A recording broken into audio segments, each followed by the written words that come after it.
한국에서 많은 외국인들이 본국으로 탈출하듯 떠났는데 오히려 현재 큰 후회를 하고 있는 정황도 나오고 있습니다. 특히 한국인들이 많이 살고 있는 미국의 한 교포 커뮤니티에는 주변의 지인들이 빨리 한국에서 나오라고 해서 왔는데 지금 보니까 미국보다는 한국이 점점 더 좋아지는 것 같다면서 미국에 가기 위해 각종 비용만 들었다고 푸념합니다. 실제 국내 농구에서도 몇몇 미국의 용병들은 한국에 있다가 계약도 이행하지 않고 급히 미국으로 간 경우가 있었습니다. 그러나 미국에 막상 가보니 오히려 각종 비용은 훨씬 비쌌고 정부의 대응 속도나 여러가지 일처리가 한국보다 느려서 답답한 상황이 지속되고 있다는 이야기입니다. 미국 CBS에서는 한국 대구에 있다는 미국 영어 선생님과 인터뷰를 진행했습니다. 그 선생님은 미국보다 한국에 있는 게 훨씬 낫다는 이야기를 하면서 중요한 것은 투명성이며 한국은 미국보다 준비가 잘 되어 있고 오히려 한국 대구에 있는 게 더 좋다는 말을 했습니다. 이처럼 몇몇 국가에서는 자국보다 한국이 차라리 나았다는 말들이 지속적으로 언급되고 있는 것입니다. 한편 출입국 사무소에 따르면 중국과 동남아 지역으로 떠나는 사람들도 많이 늘었다고 합니다. 놀랍게도 이들은 대부분 불법으로 한국을 체류하고 있었던 사람들입니다. 지난 3월 초 제주 출입국 외국인청에 따르면 하루에 수백 명씩 탈출 행렬이 이어졌다고 전하고 있습니다. 법무부는 그간 꼭꼭 숨어 찾기 힘들었던 다양한 불법 체류자들이 제주를 빠져나가려고 몰려들고 있다며 이들은 한국에 더 이상 머물 이유가 없다고 말하면서 자국으로 발길을 급하게 돌린 것으로 파악되고 있습니다. 한 매체의 인터뷰에 나온 자진 출국을 하려고 온 중국인 A씨의 경우 한국의 경기가 침체되어 일거리도 없고 한국 정부가 제대로 일처리를 하지 않아서 한국 상황이 빠르게 악화되는 것 같다면서 자신의 고국인 중국과 같이 정부가 일을 제대로 하는 집으로 빨리 돌아가고 싶다는 의견을 전하기도 했습니다.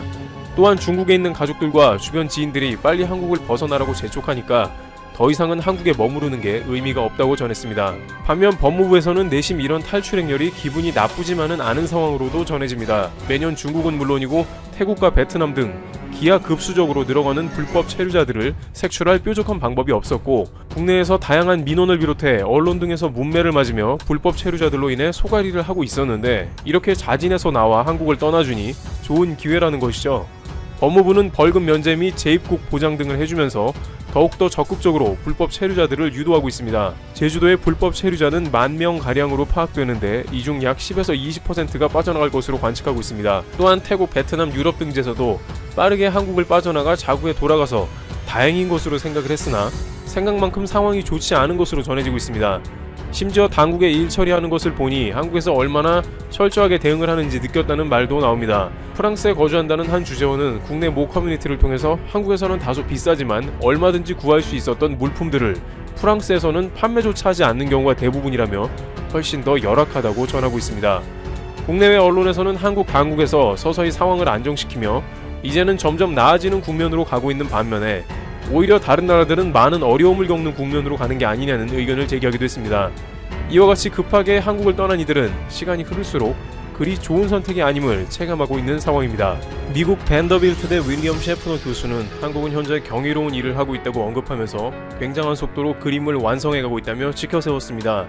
홍콩의 SEMP는 전문가들을 통해 한국이 하는 많은 일들은 매우 중요한 표본이 되며 정확한 통계를 통해 전 세계에 기여한다고 극찬하고 있습니다.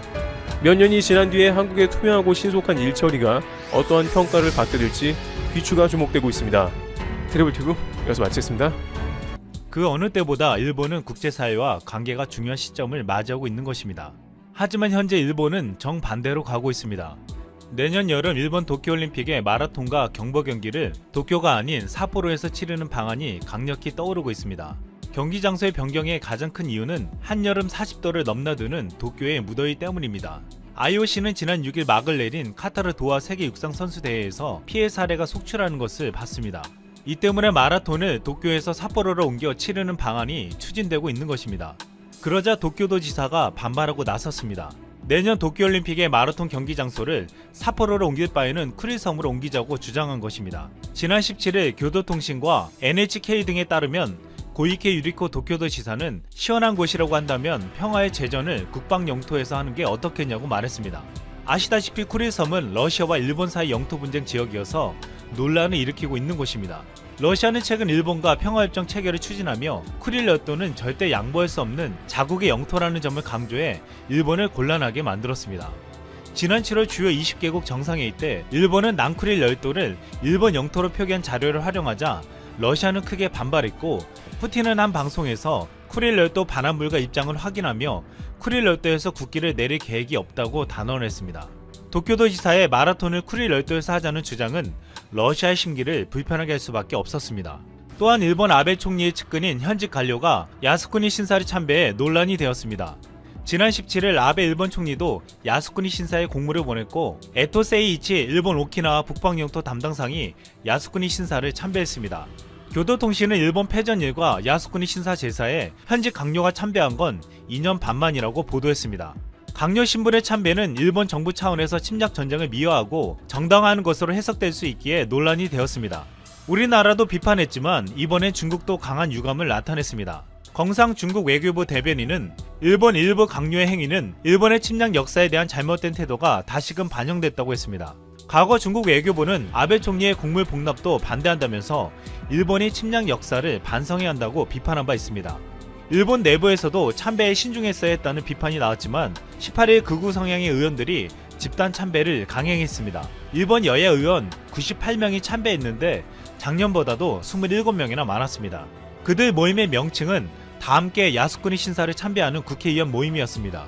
2014년 중국은 야스쿠니 신사가 일본 군국주의와 침략의 정신적인 도구이자 상징이라며 일본 정부가 과거 침략 역사를 올바르게 인식하고 행동하는지, 아시아 피해국의 감정을 존중하는지, 과거사와 관련한 약속을 지키는지를 가늠할 수 있는 것이라고 강조하며 일본이 침략 역사를 직시하고 깊이 반성하며 군국주의와 선을 긋는 게 중일관계를 건전하고 안정적으로 발전시키는 길이라고 당부했습니다.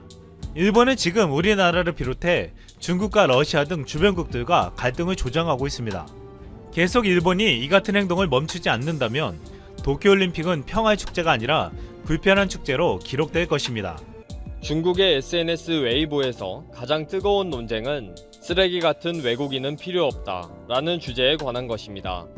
도대체 무슨 뜬금없는 말인지 설명을 드리자면 중국 사법부가 2월 27일에 발표한 외국인 영구 거류 관리 규정 조례 초안에 대해 강력하게 반대하는 것입니다. 이 조례의 내용은 중국에 거주 경험이 없어도 전문 인력으로 추천받으면 영주권을 신청할 수가 있고 중국에서 최소 3년 이상 거주한 경우에는 고소득과 고학력의 외국인은 조건만 충족하면 영주권을 신청할 수 있다는 것입니다. 중국은 이 조례를 통해 해외 고급 인력을 중국으로 유치하기 위한 목적을 가지고 있는데 일단 3월 27일까지 각계각층의 의견을 수렴하고 있습니다. 초안을 보면 국내 기업에서 유치 추천한 전문 기술 인력, 대학교 등 연구기관에서 유치 추천한 교수급 인재, 중국 국가 산업 발전에 기여할 인재 등은 중앙정부나 지방정부의 추천을 받아 영주권을 신청할 수가 있습니다. 또한 박사 학력이나 세계적 명문대를 졸업한 인재가 중국에서 만 3년 이상을 근무하거나 고소득자와 사업 투자를 하는 사업도 영주권을 취득할 수가 있습니다. 가장 이슈가 되는 것은 가족 관계를 통해 영주권을 취득할 수가 있다는 것입니다. 중국인과 결혼한 지 만 5년 이상이며 연간 중국에서 최소 9개월 이상 거류한 경우에는 영주권을 신청할 수가 있다는 거죠. 그리고 기타 정당한 이유로 중국 영주권이 필요한 경우에도 신청할 수 있도록 했습니다. 이렇게 영주권 취득 기준을 완화하는 조례를 공표하자 중국 내에서는 반대 여론이 정말 장난이 아닙니다. 사법부에서 올린 초안은 조회수가 벌써 50억 건이 넘을 정도니까요. 지금 중국에서는 엄청난 사회적 이슈가 되어 있습니다. 중국인들은 기타 정당한 이유 등과 같은 애매모호한 표현은 둘째치고 불법 이민자가 법의 허점을 악용해 중국에 몰려올 수 있다고 걱정하고 있습니다. 중국의 트위터라고 불리는 웨이보에는 민족을 구하라, 조례 결사 반대라는 포스트를 링크하면서 수십억 개의 엄청난 반대 댓글이 달려 있습니다. 특히 아프리카인들을 겨냥해서 우리의 공통된 중국 혈통은 아프리카인들에 의해 오염되지 않을 것이다 라고 말하면서 흑인들에 대해 인종차별적인 말을 사용하고 있습니다. 일부 이용자들은 중국에서 범죄를 저지른 것으로 보이는 흑인들의 동영상을 올리면서 조례의 허점을 이용해 흑인들이 몰려올 것이라고 주장하고 있습니다. 또 중국의 40년 가족계획 정책이 쓰레기 외국인들이 급증하는 것으로 만들려고 한 것이 아니다 라고 주장하면서 중국에 외국인이 몰려오는 것을 극도로 경계하고 있습니다.